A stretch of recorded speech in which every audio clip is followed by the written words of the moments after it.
Hey everyone, this is episode, and in this episode we have Sarah of RosaLifestyle joining us. How exciting! First time we have a guest on the show.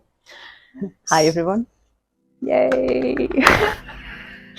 Sarah, thank you for being here. Would you like to give everyone a bit of an intro of yourself and the lovely mug there? Yeah, sure. So it all started really when my gran really needed some extra support to have a cup of tea or a cup of coffee. It was just getting a bit difficult with your traditional mugs. So we kind of shopped around as a family and we found some two-handled mugs, but they were made of ceramic and they were just too heavy. She couldn't lift them empty, never mind with anything in them. Yeah. So then we saw there was some other plastic ones and we thought, right, okay, let's get some of these. But they did the job more or less, but to be honest, they just didn't look overly inspiring. And so we thought there's got to be something better than this. And hence we had RosaLifestyle. Yeah. And so I set about creating some lightweight two-handled mugs. So these ones are made of melamine, specifically because it's quite a strong material, but it's really, really light. So it means people can actually pick it up when it's got some liquids in it. And we wanted some jazzy designs. So our first batch of designs, our first collection, are kind of floral inspired designs. And then we've got some animal inspired designs, and I've just taken delivery of some samples of my next collection, which are they're just the bright and bold and beautiful, I think I'm going to call the collection.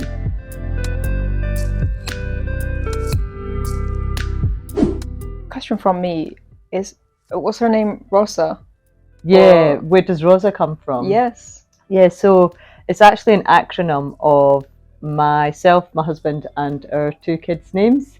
But also Rosa in Italian is Italian for pink, and my gran was Italian, and her favourite colour was pink. So I thought it actually worked out quite well. Oh, I love the story behind the name.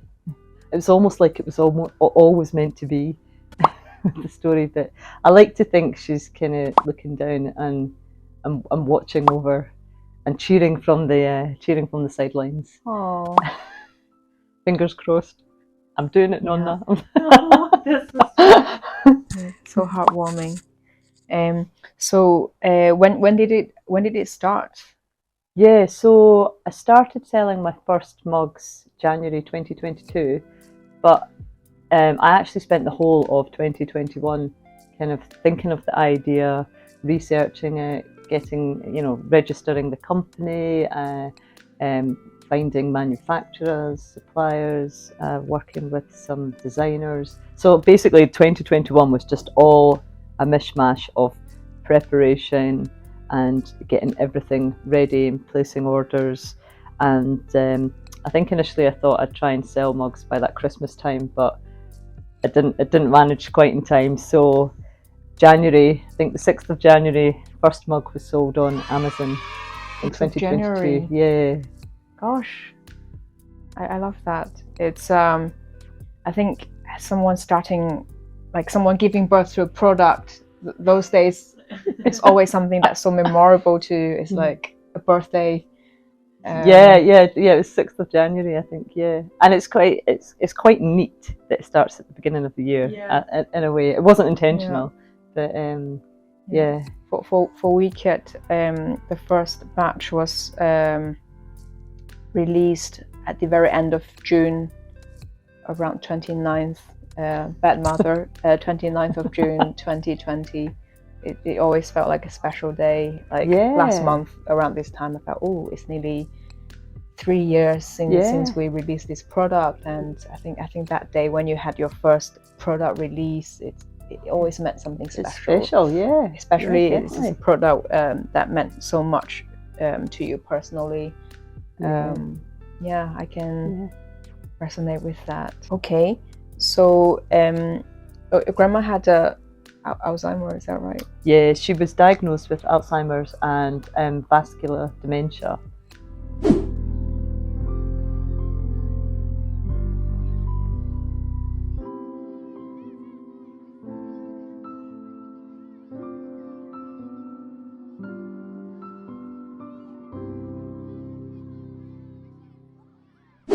it already does affect so many people, and it's going to affect more of us as the population ages. And it's just such an important area that doesn't have the focus, I think, and the resources sort of for focused on it or working on it that it should do. Yeah, I can only imagine, because it's not just the person who suffers from that, it's also the family supporting around them. Yeah. There's a lot of mobility issue. I mean, there's a lot of mobility issues, there's a lot of medical issues, a lot of psychological issues, the toll that takes on the family, you know, who try and be unpaid carers, the lack of recognition there, the lack of work and effort. When one person suffers from dementia, any kind of dementia, it's such an impact on everybody around them that it's often quite, but it's always, I think, underestimated. And so anything we can do at the moment, you know, at the moment there's not a lot to stop this progression. I think that's one of the worst aspects about it, although we've seen from the news lately that, you know, hopefully that's going to change. But at the moment, anything that we can do to just help in a small way at different stages, I think is really important, and it's almost like preventative healthcare. So like with the mugs, so we find, you know, that people with dementia often are dehydrated. They forget to drink, you know, or they don't have the stability in their hands or the confidence to have a drink. That can then lead to urinary infections, which are UTIs, which are very serious in the elderly.